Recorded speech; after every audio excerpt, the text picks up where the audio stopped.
Assalamualaikum warahmatullahi wabarakatuh.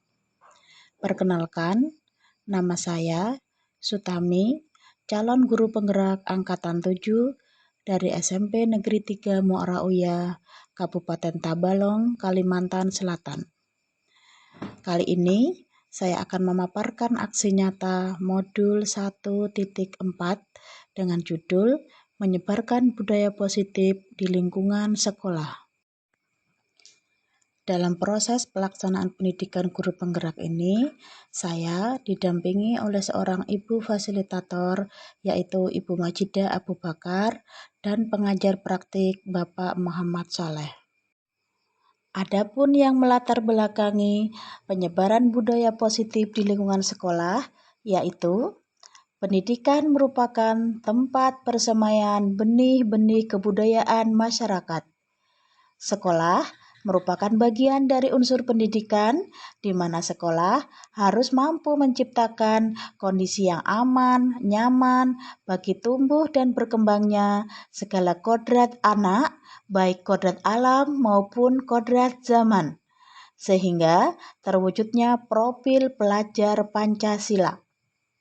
Untuk menciptakan sekolah yang aman, nyaman tersebut diperlukan budaya positif seperti penanaman keyakinan kelas, posisi kontrol yang baik, dan penerapan segitiga restitusi dalam menghadapi permasalahan siswa, sehingga ekosistem sekolah mendukung pencapaian tujuan pendidikan. Adapun tujuan dari aksi nyata modul 1.4 ini adalah yang pertama, membentuk murid yang berkarakter, berdisiplin, santun, jujur, peduli, bertanggung jawab, dan memiliki motivasi yang berasal dari dalam diri siswa atau dikenal dengan motivasi intrinsik. Yang kedua, membuat keyakinan kelas berdasarkan nilai-nilai kebajikan yang telah disepakati bersama. Yang ketiga, menumbuhkan motivasi dari dalam diri murid untuk melakukan disiplin positif sesuai dengan keyakinan kelas yang telah disepakati bersama.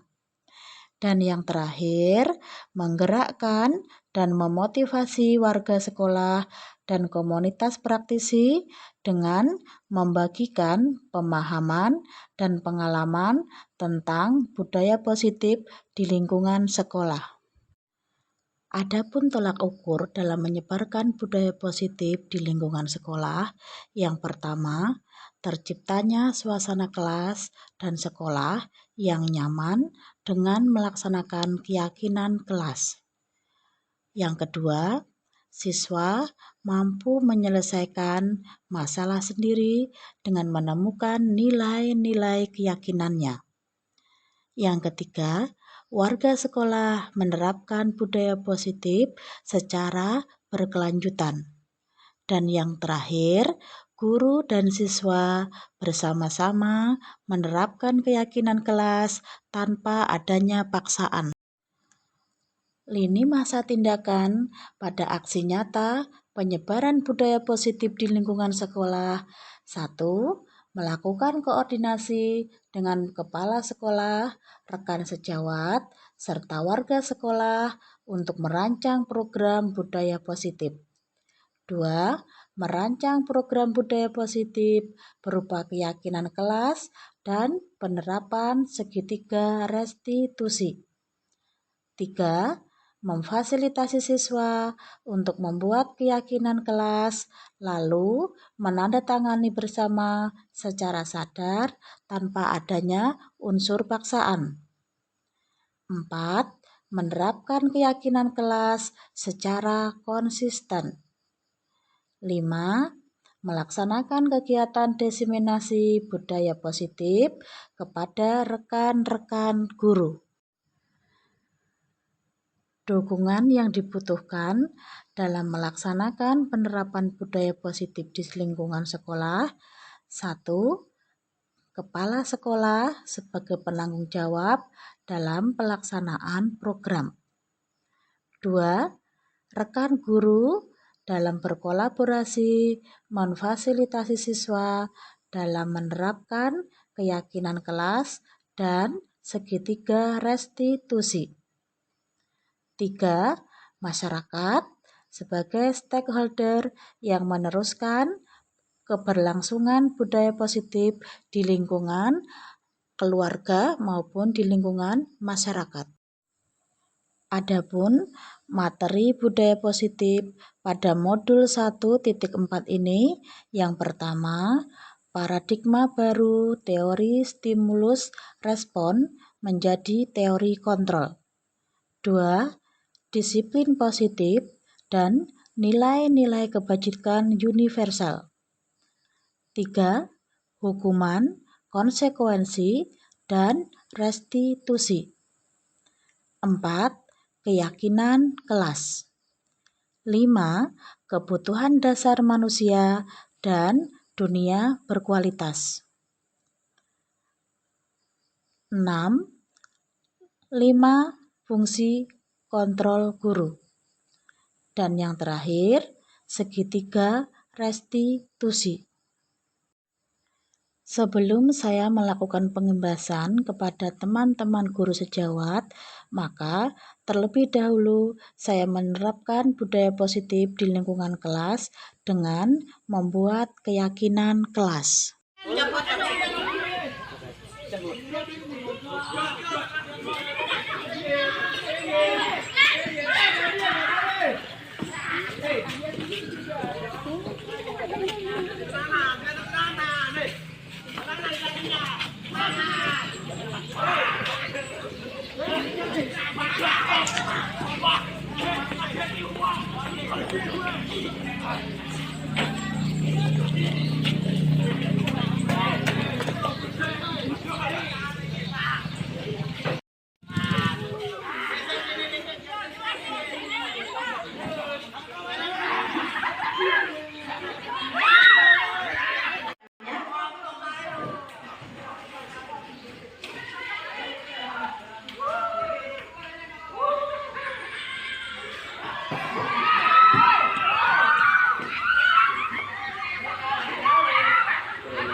Untuk mengambil berkah dari apa yang akan kita laksanakan hari ini, maka kita akan melaksanakan peraturan yang akan kita laksanakan selama proses pembelajaran.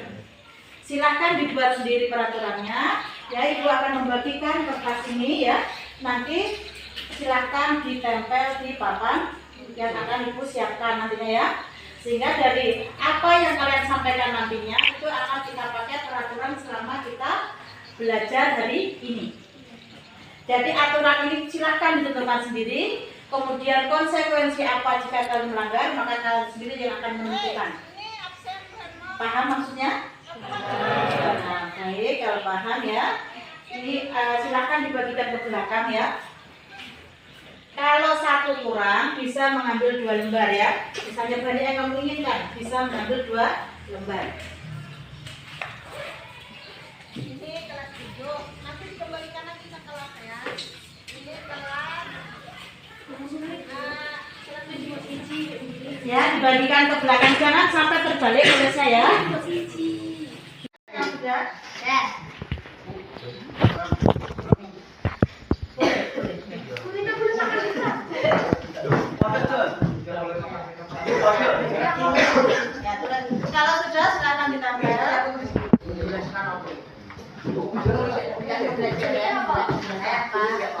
Iya, tempel dulu aja.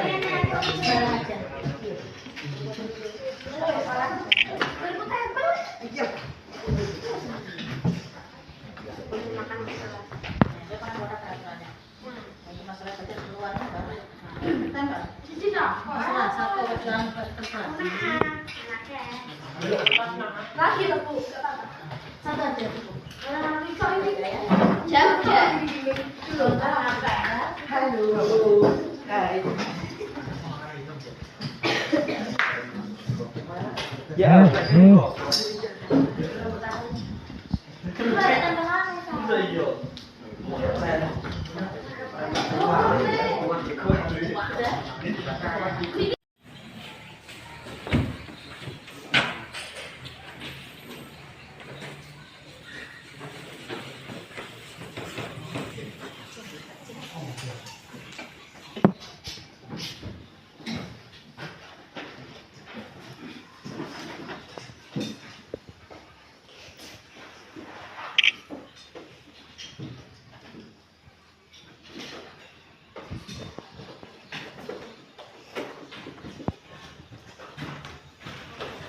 Sudah selesai.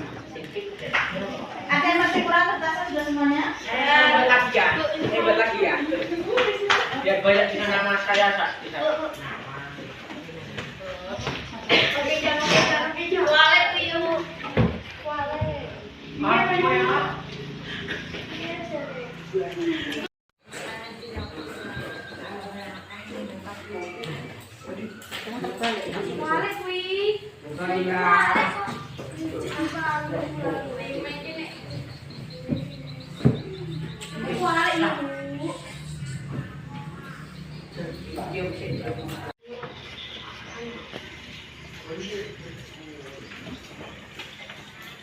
Sudah, ini adalah hasil dari kesepakatan kelas kita hari ini.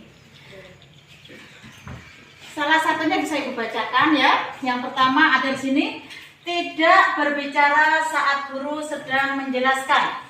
Kemudian tidak keluar masuk saat pembelajaran berlangsung. Ada juga tidak boleh ribut saat belajar ya. Kemudian tidak boleh berbicara saat belajar. Ada lagi tidak boleh bicara saat guru sedang menjelaskan pembelajaran. Tidak boleh makan dan minum saat belajar dimulai. Tidak boleh berbicara saat guru menjelaskan, sama seperti yang tadi ya. Sehingga dari hasil kesepakatan ini ya, ini akan kita terapkan selama proses pembelajaran kita hari ini. Semoga dengan adanya proses yang kita bentuk tadi, kesepakatan kelas ya, itu akan membuat pembelajaran kita hari ini berjalan dengan nyaman, aman, dan tertib. Kayaknya cukup betul. Sebelum saya melakukan pengimbasan, terlebih dahulu saya menyampaikan maksud dan tujuan kepada Bapak Kepala Sekolah dan juga kepada teman-teman sejawat dengan cara berdiskusi bersama sebelum melakukan proses pengimbasan budaya positif di lingkungan sekolah.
Assalamualaikum warahmatullahi wabarakatuh.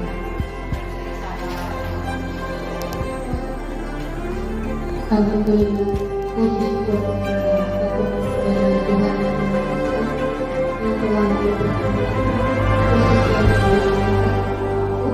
berkenan hadir di ruangan ini ya. Ketika saya berbagi di sini, saya sampaikan saya tidak memberi atau apa ya istilahnya, kalau kita mengatakan sok atau gimana tidak ya, tapi saya berbagi pengalaman selama saya mengikuti guru.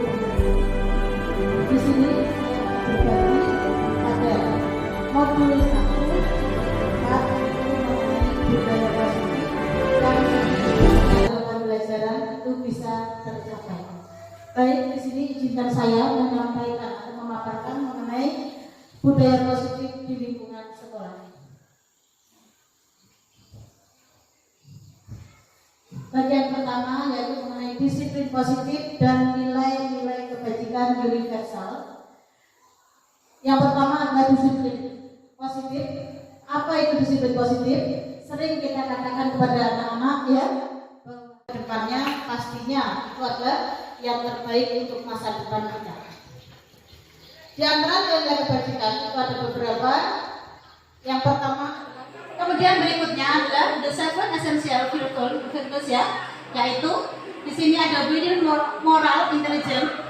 Ada beberapa di sini. Yang pertama adalah empati, kemudian suara hati, kontrol diri, rasa hormat, kebaikan, toleransi, dan rasa keadilan kita inginkan, sehingga dengan dermawan, suka menolong dan gotong royong mampu meringankan beban anak-anak kita ataupun saudara-saudara kita. Berikutnya ada percaya diri. Selanjutnya adalah mengenai dunia berkualitas. Dunia berkualitas adalah tempat khusus dalam pikiran kita, tempat kita menyimpan gambaran, representasi diri, semua yang kita inginkan. Ini biasanya ya, ini kadang-kadang setiap manusia ya, pastinya pernah berhayal. Dan hayalan tersebut pastinya yang enak ya, yang tidak susah, pastinya ya, yang menyenangkan. Sehingga bisa berisi orang-orang atau hal-hal dan apa saja yang terbaik dalam hidup kita dan membuat kita merasa bahagia dan terpenuhi semua dasar. Memberikan yang terbaik dari diri. Apa yang ada dalam diri kita yang bernilai positif mampu kita tularkan kepada orang lain ya, mampu kita tularkan kepada orang lain sehingga setidaknya orang-orang sekitar kita mampu atau bisa menerima kebaikan dari diri kita. Ternyata setelah saya mengikuti program penuh penggerak ini, baru saya paham apa itu hukuman, apa itu penghargaan dan restitusi. Materi berikutnya pada modul ini yaitu teori motivasi, hukuman, penghargaan, dan restitusi. Motivasi sendiri itu biasanya ya dilakukan untuk menghindari ketidaknyamanan atau hukuman. Yang kedua, untuk mendapatkan imbalan atau penghargaan dari orang lain. Yang ketiga, untuk menjadi orang yang mereka inginkan dan menghargai diri sendiri dengan nilai-nilai yang mereka percaya. Sebenarnya dari teori ketiganya ini ya, yang paling kita inginkan sebagai pendidik yaitu adalah motivasi yang ketiga. Kenapa? Motivasi yang ketiga ini adalah berasal dari dalam diri kita, yang muncul dari dalam diri kita atau dari dalam diri siswa, sehingga apapun yang dia lakukan ya itu akan bertanggung jawab secara penuh, tidak hanya untuk menghindari hukuman ataupun mendapatkan imbalan dari guru ataupun temannya, tetapi memang ada keinginan untuk berubah menjadi lebih baik. Yang berikutnya adalah hukuman. Bagaimana dengan hukuman? Hukuman adalah tindakan terhadap suatu pelanggaran, pada umumnya berbentuk hukuman atau konsekuensi. Kadang-kadang ya, seorang anak melakukan sebuah kesalahan, maka yang selama ini kita lakukan adalah adanya sanksi berupa hukuman. Harapan kita apa? Harapannya adalah agar anak tersebut tidak melakukan kesalahan yang sama dan mampu memperbaiki dari kesalahan tersebut. Tetapi dalam kenyataannya ya, kesalahan tersebut terulang karena hukuman tadi kebanyakan itu hanya dilakukan ya karena anak tersebut biasanya menghindari ya ketidaknyaman, berarti ada faktor dari luar saja. Dia takut melakukan sesuatu karena hukuman, bukan berarti dia takut karena konsekuensi yang dihadapi untuk masa depan. Berikutnya adalah restitusi. Restitusi adalah proses menciptakan kondisi bagi murid untuk memperbaiki kesalahan mereka sehingga mereka bisa kembali pada kelompok mereka dengan karakter yang lebih kuat. Ini menurut Gosen tahun 2004. Restitusi juga merupakan proses kolaboratif yang mengajarkan murid untuk mencari solusi untuk masalah mereka dan membantu murid berpikir tentang orang seperti apa yang mereka inginkan dan bagaimana mereka harus memperlakukan orang lain. Ini juga masih menurut Gosen tahun 1996. Dari apa yang pengertian restitusi ini bisa kita ambil sebuah kesimpulan bahwa apabila seorang anak melakukan kesalahan itu lebih tepatnya kita melakukan proses restitusi. Kenapa? Karena dengan proses restitusi ini akan mengembalikan anak memiliki kepercayaan diri, memiliki kemampuan untuk mandiri dan mampu menyelesaikan masalah yang dia hadapi. Karena apa? Karena dengan restitusi bimbingan kita hanya membimbing sebagai pendidik untuk mengarahkan ke arah yang lebih baik tanpa harus memberikan hukuman yang akhirnya akan menimbulkan rasa sakit, rasa malu, dan dendam pada diri anak. Maka oleh itu sebaiknya kita sebagai seorang pendidik itu akan lebih baik menerapkan sistem restitusi dibandingkan hukuman atau konsekuensi. Di mana mereka harus merasa nyaman saat belajar. Kenapa seperti itu? Kalau kita belajar dengan rasa keterpaksaan, dengan rasa marah, dengan rasa takut karena dimarahi bapak ibu guru. Adapun posisi kontrol yang harus dimiliki seorang pendidik yaitu ada 5. Yang pertama adalah penghukum. Penghukum ini biasanya kita lakukan apabila anak didik kita atau murid-murid kita melakukan kesalahan ya, sehingga sebagai konsekuensinya kita biasanya memberikan hukuman. Yang kedua, membuat merasa bersalah. Membuat merasa bersalah ini biasanya ya kita akan memberikan pertanyaan-pertanyaan sehingga menyebabkan si anak atau peserta didik tersebut merasa bersalah ya, sehingga di sini anak tersebut akan merasa rendah hati, rendah diri dan merasa dikucilkan karena perbuatannya. Yang ketiga, posisi sebagai teman. Posisi sebagai teman ini sebenarnya ada 2 nilai ya. Yang pertama adalah nilai positif. Karena apa? Ketika anak-anak menganggap kita sebagai teman, maka dia akan berkeluh kesah, akan menceritakan semua yang dia rasakan, baik mengenai apa yang dia inginkan sebagai bakat dan minatnya ya, ataupun keluhan-keluhan mengenai pembelajaran itu kepada kita. Tetapi sisi negatifnya, apabila kita saat itu tidak ada saat dia diperlukan, maka apa yang terjadi? Yang terjadi biasanya dia akan menjadi ketergantungan kepada kita dan tidak mau terbuka pada guru yang lain. Kemudian yang berikutnya ada sebagai pemantau. Posisi sebagai pemantau ini sebenarnya ya, kita hanya memantau apa yang dilakukan oleh peserta didik kita ya, dengan cara memantau, dengan memperhatikan apa yang sekiranya perlu kita tegur ataupun tidak ya. Kemudian yang terakhir adalah sebagai manajer. Sebagai manajer ini ya, posisi yang paling tepat dalam mendampingi anak-anak itu adalah posisi sebagai manajer, di mana kita tidak pernah ya memberikan hukuman secara langsung, tetapi kita hanya memberikan contoh apa yang dilakukan dan apa konsekuensinya di masa depan. Dengan seperti itu harapan kita dengan memposisikan diri kita sebagai manajer ya, harapannya anak tersebut mampu memperbaiki perilaku yang salah tersebut dari dirinya sendiri atau secara intrinsik, sehingga akan membangun kekuatan dalam dirinya untuk tumbuh dan berkembang menjadi anak yang mandiri tanpa harus bergantung kepada yang perlu disepakati di dalam sekolah atau di dalam kelas. Sehingga apa? Kalau ini kita sampaikan, mereka menyampaikan kemauannya seperti apa, harapannya mereka mampu memenuhi, tidak melanggar. Kalau yang kita yang membuat sendiri, kita terapkan ke anak-anak, khawatirnya apa? Ternyata anak-anak harus sesuai dengan hati mereka. Anak-anak bahwa mereka menyetujui dari hasil kesepakatan tadi. Kalau melanggar, maka ada poin-poin yang harus dipenuhi ya. Kalau poinnya sudah penuh, orang tuanya dipanggil. Seperti itu kalau saya. Adapun prosedur dalam membentukkan keyakinan sekolah ataupun keyakinan kelas, yaitu ada 7 sintak. Yang pertama, mempersilahkan warga sekolah atau murid-murid di sekolah ataupun di dalam kelas untuk bercurah pendapat tentang peraturan yang perlu disepakati di sekolah ataupun di dalam kelas.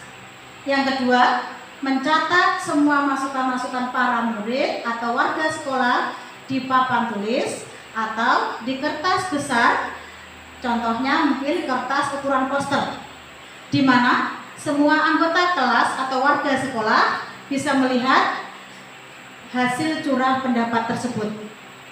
Kemudian yang ketiga, menyusun atau susunlah keyakinan kelas sesuai prosedur pembentukan keyakinan sekolah ataupun kelas dengan mengganti kalimat-kalimat dalam bentuk negatif menjadi positif. Kemudian yang keempat, tinjau kembali curah pendapat tersebut yang sudah dicatat. Kemudian yang kelima, tinjau ulang keyakinan sekolah atau kelas secara bersama-sama, baik sebagai peserta didik ataupun sebagai pendidik. Seharusnya setelah beberapa peraturan telah disatukan menjadi beberapa keyakinan, maka jumlah butir pernyataan keyakinan akan berkurang. Sebaiknya keyakinan sekolah atau keyakinan kelas tidak terlalu banyak. Bisa berkisar antara 3 sampai 7 prinsip atau keyakinan. Bila mana terlalu banyak, maka warga kelas akan sulit mengingatnya dan akibatnya sulit untuk dijalankan. Yang keenam, setelah keyakinan sekolah ataupun kelas selesai dibuat, maka semua warga kelas dipersilahkan meninjau ulang dan menyetujui dengan menandatangani keyakinan sekolah ataupun kelas tersebut, termasuk di dalamnya guru dan semua warga sekolah ataupun murid-murid yang ada di sekolah kita. Yang terakhir, keyakinan sekolah ataupun keyakinan kelas selanjutnya bisa diletakkan di dinding kelas di tempat yang mudah dilihat oleh semua warga kelas ataupun semua peserta. Memang kebutuhan dasar manusia.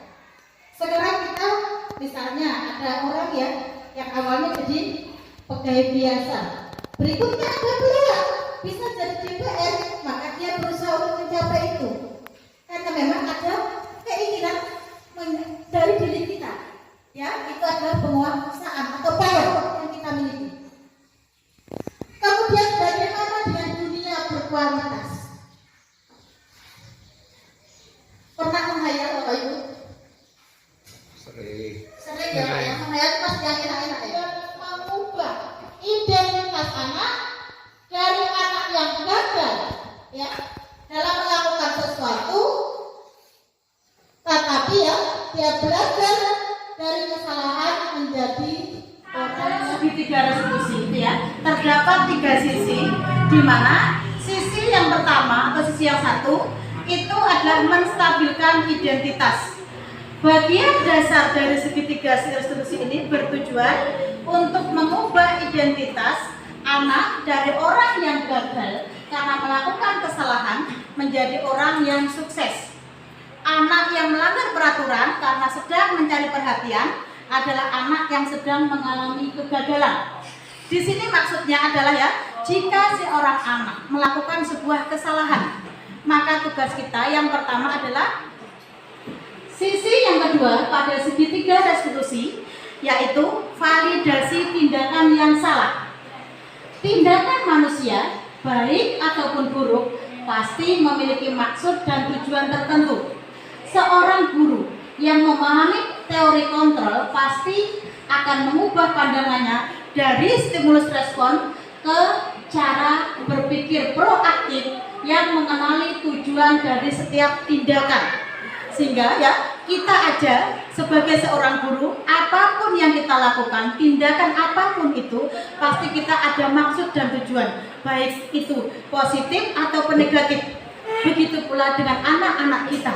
Kadang-kadang yang mereka lakukan, baik itu bertindak positif ataupun negatif, karena mencari perhatian dari guru kita sebagai guru, yang intinya kita mampu memahami dengan baik untuk mengarahkan anak-anak tersebut ke arah yang lebih. Kemudian bagian sisi yang ketiga pada segitiga restitusi, yaitu menanyakan keyakinan. Teori kontrol untuk menyatakan bahwa kita pada dasarnya termotivasi secara internal, termotivasi secara dari diri dalam diri kita. Harapannya apa? Harapannya ada kesadaran dari dalam diri kita untuk mengubah sesuatu yang salah tadi menjadi lebih baik ke depan. Dimana jika seorang anak melakukan sebuah kesalahan, maka tugas kita adalah membimbingnya kembali untuk menunjukkan sebuah kebenaran, ya, sehingga anak tersebut tidak mengulangi kesalahan yang sama, tetapi ada dalam dirinya untuk berubah menjadi. Selanjutnya yaitu acara sesi tanya jawab. Apakah ada pertanyaan dari Bapak atau Ibu guru?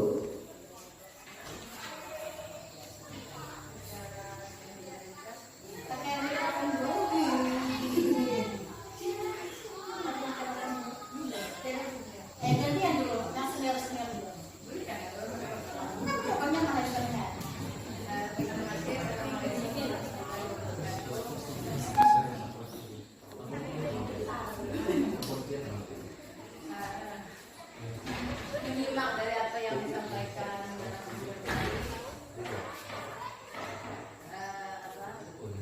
secara pribadi, saya meyakini sepenuhnya bahwa apa yang disampaikan itu sebuah cita-cita yang sangat tinggi, yang mungkin kalau kita coba terapkan di sini, sesuatu yang mungkin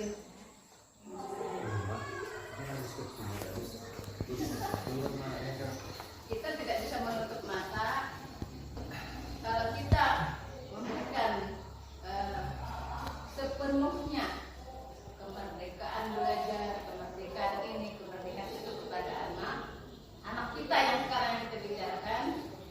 Mungkin 1 sampai 5 orang kita dapat meyakini bahwa itu memang terwujud apa yang kita harapkan dari mereka. Karena ketika kita melihat bagian siswa-siswa yang lain, mereka mungkin malah kebablasan dengan apa yang kita bukakan peluang kepada mereka itu tadi. Tapi mereka kita ajak untuk membuat kesepakatan. Kalau saya lihat dari realita saya mengajar, saya berinteraksi dengan siswa, anak kita itu lebih banyak menikmati kebebasan dari sisi yang negatif daripada mau berpositif diri. Jadi sepertinya ini sangat menjadi satu permasalahan besar kalau kita melakukan sepenuhnya apa yang disampaikan tadi. Khususnya bagi mata pelajaran saya tidak ada hukuman, malah saya memberikan keleluasaan bagi mereka. Hafalkan ini nanti sampai sekian, kredit lagi sampai sekian, kredit lagi sampai sekian. Bahkan tidak ada hukuman dengan tidak boleh naik kelas.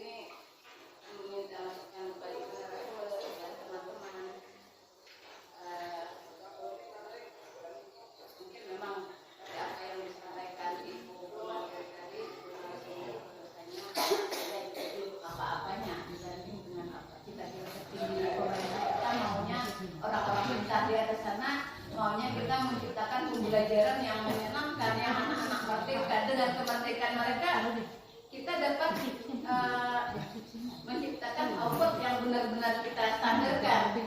Nah, kalau saya lihat itu yang demikian terlihat kita malah payah gitu.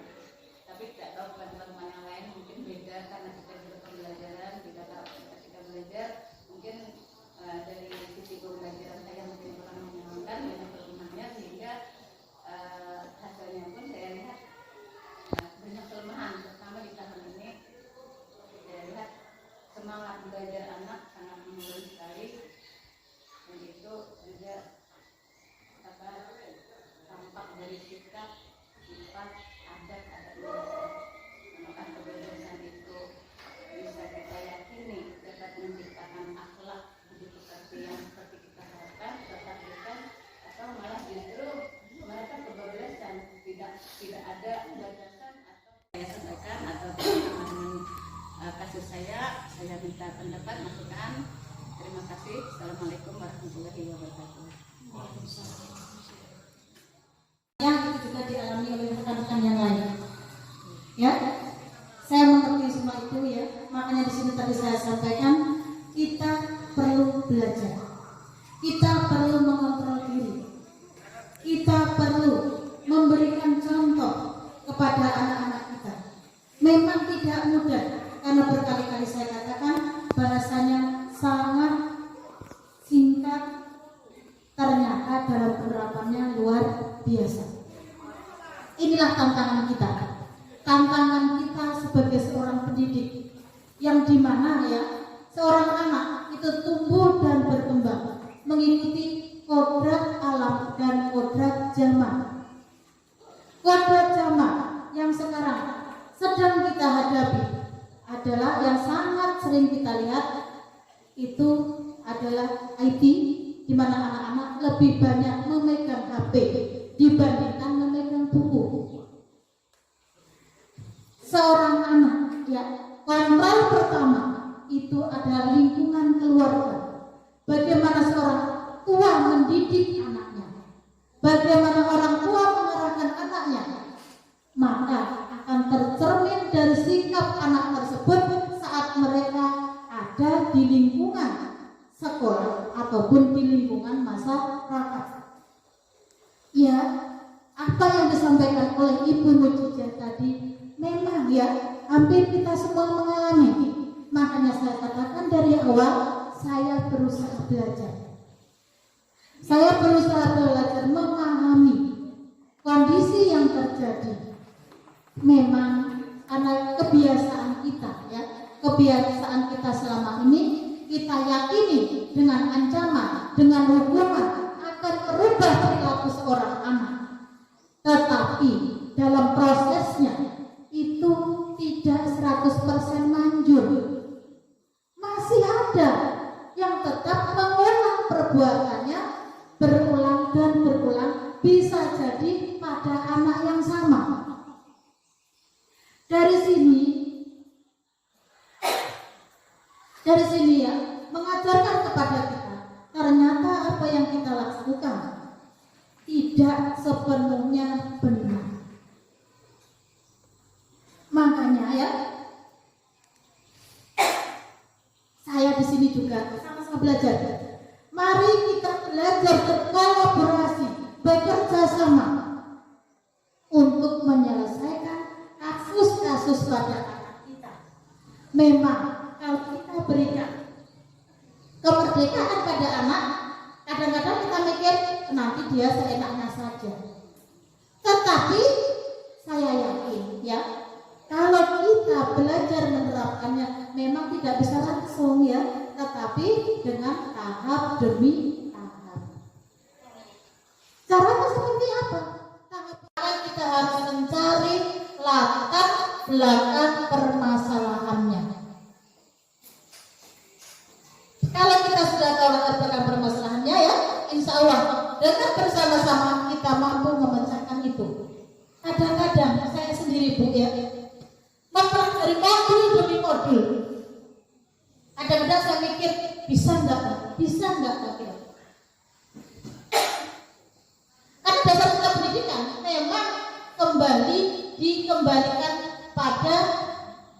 filosofi Ki Hajar Dewantara. Dengan apa? Dengan mengikuti kodrat alam dan kodrat zaman. Kodrat alam adalah kodrat yang dimiliki anak yang ada dalam dirinya, baik itu bakat, minat, kemampuan, itu kodrat dalam dirinya. Gimana dengan kita menyelesaikan kodrat zamannya? Kodrat zaman yang sekarang ini kadang-kadang tidak semuanya positif, tapi juga tidak negatif. Tergantung bagaimana kita mengarahkan.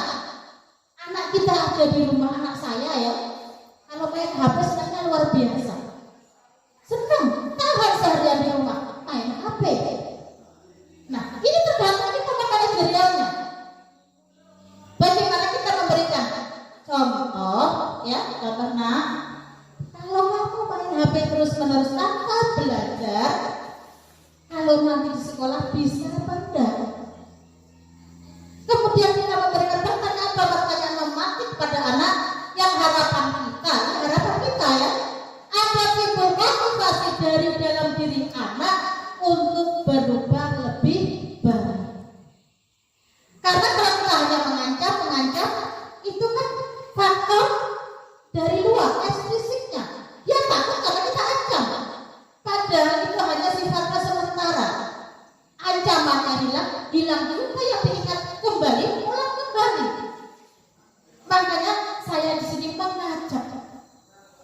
mengajak kepada teman-teman ya untuk memulai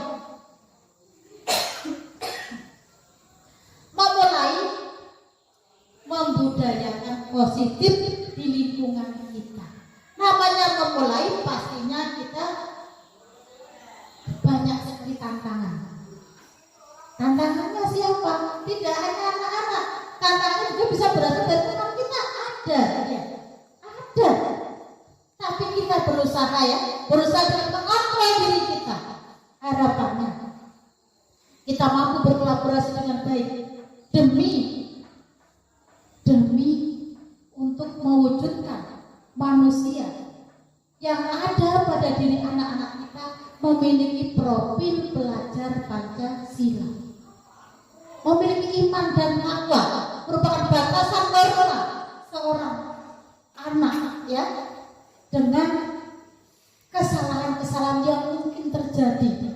Karena dalam batasan norma agama, harapan kita anak tersebut jauh dari pergaulan bebas, dari hal-hal yang tidak kita inginkan karena memiliki batasan norma agama. Mampu mandiri. Harapannya apa? Mampu menyelesaikan masalahnya untuk mencapai masa depan yang lebih baik tanpa harus terus-menerus bergantung kepada orang lain. Kenapa? Karena kita sebagai orang tua, kita sebagai guru tidak selamanya berada di sisi mereka. Mungkin ya, memang saya akui ya, maka saya katakan berkali-kali, saya selama 16 tahun lebih sebagai seorang pendidik, ternyata banyak sekali hal-hal yang belum saya lakukan ya. Makanya di sini kalau harapan saya Bapak Ibu sekalian ya, untuk mampu dan mampu bekerja sama untuk merubah paradigma selama ini yang kita pegang sebuah kebenaran, tetapi dalam kenyataannya tidak sepenuhnya benar. Sehingga mari bersama-sama ya kita coba membuka hati kita untuk memberikan kemerdekaan kepada anak yang ke arah positif. Memang tidak mudah, perlu tantangan, perlu kesabaran, tetapi ya insya Allah kalau itu bisa kita wujudkan, maka akan menjadi sesuatu yang sangat luar biasa, terutama bagi diri kita. Karena apa yang kita hasilkan itu akan kita pertanggungjawabkan dunia dan akhirat. Apa yang kita sampaikan, apa yang kita lakukan, itu pertanggungannya dunia dan akhirat. Insya Allah ya, dengan keikhlasan kita, dengan harapan kita, dengan usaha kita untuk mengubah ke paradigma yang lebih baik, menciptakan budaya positif di sekolah kita memang tidak mudah, tetapi dengan kita berusaha, saya yakin pasti bisa. Kalau kita bisa bekerja sama. Mungkin itu yang saya sampaikan ya Bu. Mungkin Bapak Ibu ada yang ingin menambahkan, silakan. Tepuk tangan, ada nyanyi. Jadi supaya untuk menghangatkan suasana bisa narasumber mungkin menyanyikan itu biar kita lebih semangat, lebih santai, lebih menyenangkan. Kan ada tepuk itu, ada lagu-lagu itu mungkin Bu Sutami bisa sampaikan kayak gitu kita biar kita kita senang bersama. Biar kita lebih Masih kata Pak Teguh.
Tidak semua hafal, ada cuma 3 orang yang hafal dari 27 siswa. Apalagi yang saya dapat lakukan, ada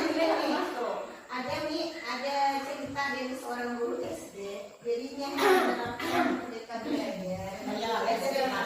Anak nih mungkin dia tuh tadi terus sekalinya si anak tadi dari sikap dia nggak mau dikomando, naik ke atas meja, mau guru, mau apa? Ini aslinya kan ini mana? Pokoknya anak ini belajar nih, nyaman tuh kayak penak sekalinya kayak kemana? Kebablasan hasilnya. Jadi mungkin dari sikap dulu yang pelan-pelan kita mungkin kalau penerapannya dan kita kalau misalnya kita bekerja sama ada kan bentar nih ya, kalau menurut mami karena mami tadi 16 tahun sudah merasa oh berarti sama ini salah apa-apanya kan ada apa-apanya, tapi menurut Bunda Mi, namanya kita sebagai seorang guru kan niatan kita untuk kebaikan dengan anak, jadi kita aku mau nih bukan apa menurut Bunda, Mami bukan belum apa-apanya seperti itu, malahan lebih sudah selama ini, jadi bukan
kualitas ilmumu. Aku seperti itu, seperti anak-anak.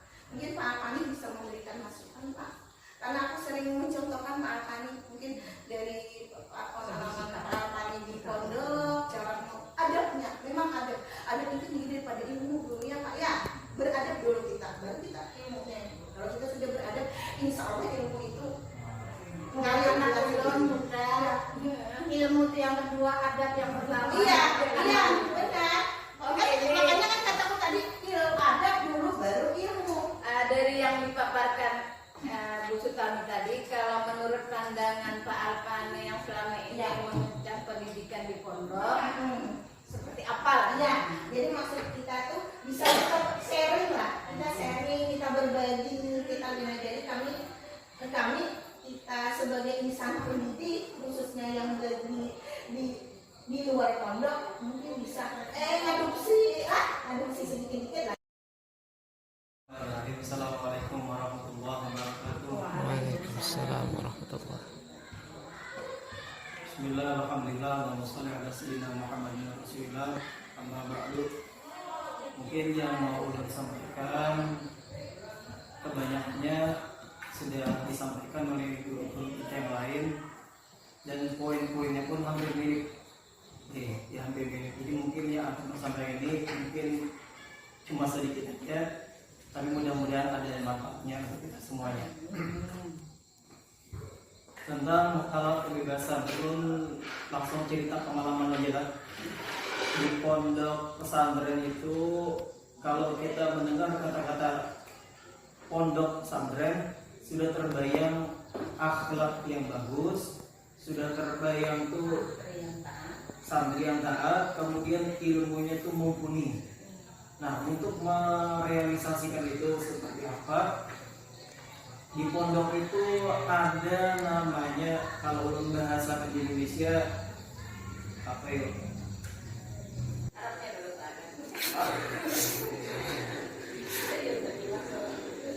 Kebebasan, tapi ada batasan.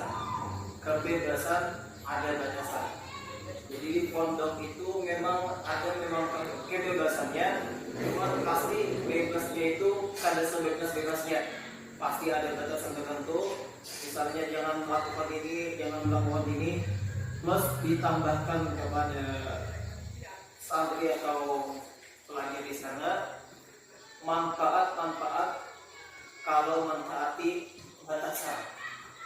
Kemudian dijelaskan kembali juga keburukan atau kemunduran apa saja akibat melampaui batasan tersebut. Jadi sudah ditanamkan batasannya, sudah diajarkan juga kebebasannya itu, sudah tahu batasan, maka di hati itu akan muncul, oh kalau bagusnya ini dikerjakan, ini manfaatnya untuk diriku. Kalau dilanggar, dilewati batasan ini, maka ini kemunduran dari pribadi sendiri. Nah, jadi mungkin itulah yang tertanam. Kemudian yang agak menonjol pesantren itu adalah karena contoh itu langsung di depan mata. Guru dan murid itu bahkan hampir katakan selalu berdampingan. Jadi seolah-olah dengan tidak sengaja melihat akhlak sang guru, sang murid ini termotivasi untuk melakukan hal yang sama. Karena melihat, oh guruku seperti ini, maka sudah tertera contoh yang sangat nyata di depan mata, lalu aku pun ingin seperti ini. Nah, jadi mungkin itu karena bahasa untuk full day, bahkan bukan full day lagi, malam ketemu lagi soalnya. Jadi akhlak itu sambil diawasi, sambil dicontohkan, lalu anak ini termotivasi, aku ingin seperti itu. Bahkan ada ulun punya kenalan, ini mohon maaf, si ini termasuk agak nakal lah. Kelakuan ini agak di luar batas, cuman kalau belajar biasa, di kelas tidak terlalu cerdas, di kelas tidak terlalu tertib. Cuman apa kata-katanya menjadi titik balik, kata Pak Teguh kemarin tadi lah. Titik baliknya itu apa? si Bin ini melihat sang guru ini ketika di kalangan masyarakat itu sangat dihormati. Guru ini sangat dimuliakan. Lalu sang guru ini berinisiatif untuk menjadi seperti itu. Lalu melihat tahapan-tahapannya, supaya dimuliakan harus belajar memuliakan orang lain. Supaya dihormati harus belajar menghormati orang lain. Nah, jadi berkat melihat contoh itu secara nyata, bahkan dia tadi selalu berdampingan setiap waktu, sangat jarang terpisah dengan guru, lalu mudah anak itu tertanam akhlak dan budi pekerti. Tapi ini yang kalau yang sampaikan, ini bahasanya mungkin agak berbelit-belit, karena agak bingung juga cara menyampaikannya. Jadi, nah sekian dari ulun. Assalamualaikum warahmatullahi wabarakatuh. Saya tetap langsung ya. Seperti yang mungkin kalau kita adopsi, memang ada yang luar biasa ya. Anak saya pernah bercerita waktu pertama kali masuk di pondok itu, kadang-kadang kalau sholat tahajud itu mereka bangun juga. Sholat subuh dia ngantuk katanya. Kalau saya sholat di sebelah kakak-kakak kelasnya dan saya ngantuk, pasti pukul. Dia selalu sholat sebelah ustadznya. Ustadznya nggak pernah pukul. Maka dia akan dibelai, nak bangun, ayo sholat. Cara beliau tadi ternyata suka. Akhirnya apa, dia pokoknya kalau mau cari yang kira-kira ustadznya di mana deketin. Kalau di sebelah kakak-kakaknya pas dipukul saja dia katanya. Maka pembiasaan ini ya, pembiasaan memang luar biasa. Dari pembiasaan sikap kita sebagai seorang pendidik, maka itu akan dikenang oleh anak seumur hidup. Maka harapan kita ya, seperti yang disampaikan teman-teman semua, sekitar kalian semua, selama ini kita mendidik anak dengan harapan output nilai kognitif mampu melebihi kakak-kakak. Selama ini seperti itu. Tetapi pada dasar kenyataannya ya, pada proses pembelajaran itu bukan nilai output secara kognitif saja, tetapi secara sikap dan pembiasaan.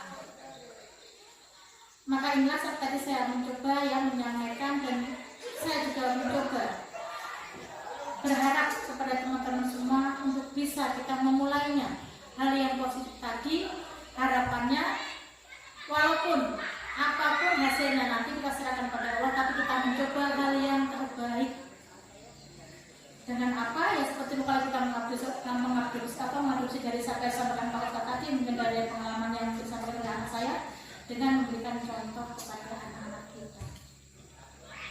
Luar biasa memang ya, kalau di pondok pesantren memang anak saya kalau 2 minggu nggak saya tengok, kemarin sekali saya tengok gundul rambutnya. Kenapa ini? Ada apa lagi?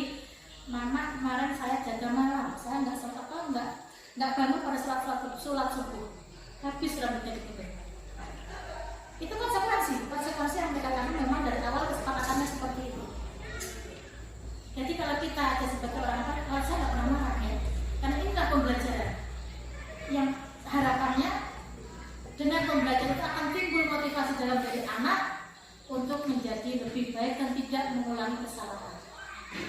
Mungkin itu yang bisa saya sampaikan untuk mengakhiri pemaparan saya tadi, dan saya kembalikan pada moderator. Tanya jawab tadi, maka berakhir pula acara kita pada pagi hari ini. Marilah bersama-sama kita. Oh iya, untuk mengambil berkah, kami memintakan baca doa dari Pak Ustadz. Allahumma barik lana fi awladina, Allahumma barik lana fi rizqina, Allahumma barik lana fi kulli syai'in a'taytana, wa la tadurrana wa wafiqna wa iyyahum bi ta'atika warzuqna ya Allah birrahum. Rabbana atina fid dunya hasanah wa fil akhirati hasanah wa qina adzabannar.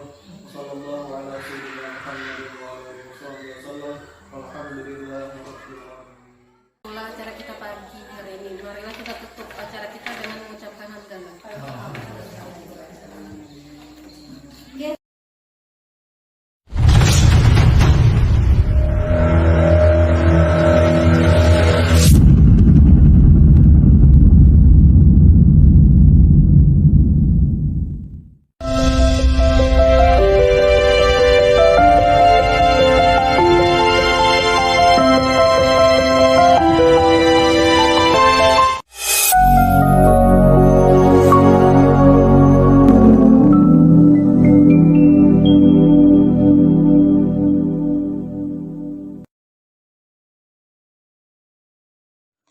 Demikian aksi nyata modul 1.4 mengenai menyebarkan budaya positif di lingkungan sekolah yang dapat saya sampaikan. Semoga bermanfaat. Salam guru penggerak. Terima kasih.